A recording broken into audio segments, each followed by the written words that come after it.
I think people are really going to like this movie when they watch it a year from now on Netflix, because the studio decided to open it against Black Panther.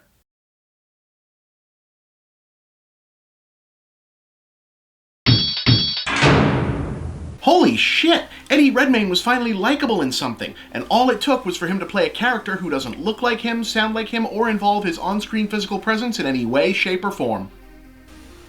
Yeah, I spent way too much time working on whether or not this or the other one should go before the credits. Anyway, so Aardman Animation is at this point feeling like the last thing that was so obscurely geeky in the 90s that you had to watch it on PBS that hasn't today gone super mainstream. After years cranking out commercials, cartoons, and the Wallace and Gromit shorts, they made a big play about a decade ago with Chicken Run and a Wallace and Gromit feature movie, both to solid success, but since have faced a lot of hardship, both box office-wise and otherwise. But they're still doing their thing, it still seems to be working for them, and I'm just glad someone is doing an honest-to-God claymation movie in 2018, so more power to them. Seriously though, it's not just the material that's old school. Apart from some song choices, Early Man is about as charmingly old-fashioned as a Western animated feature has been in a long time. Divorced all at once from Pixar-style high technology, the pop culture trendiness of an Illumination feature, or Laika's worldly maturity, it's 90 minutes of family-friendly sight gags and silly puns acted out by funny-looking clay puppets, and that's about it, which at this point would be just refreshing on its face, but fortunately it's also clever and dry-witted, informed by the easygoing British humor that characterized their classic entries.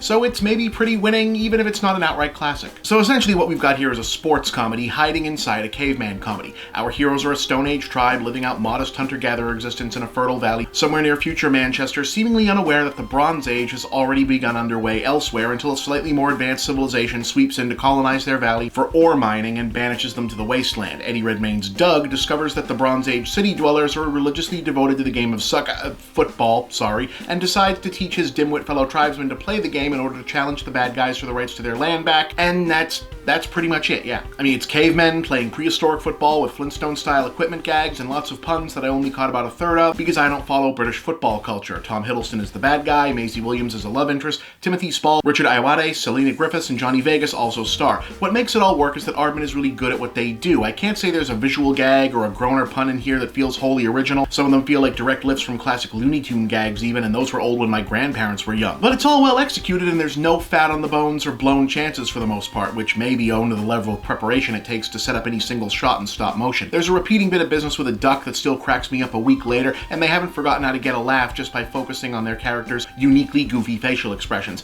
And while the plot itself is about as basic as kiddie comedy riffs on the underdog sports formula can get, there's some subtle thematic stuff happening with the idea of a land war between a supposedly advanced and not as advanced society, and a key plot point about who actually invented the game of football in the first place and what that means. Not spectacularly deep or pointed, but it's there to offer at least a measure of gravity. Beyond that though, yeah, the jokes are funny, the characters are amusing, and your kids will probably think it's a goddamn riot, especially if they're big into football themselves. 3 stars, I had tons of fun with this one. Now guys, please make another Wallace and Gromit movie. I could really use another Wallace and Gromit movie.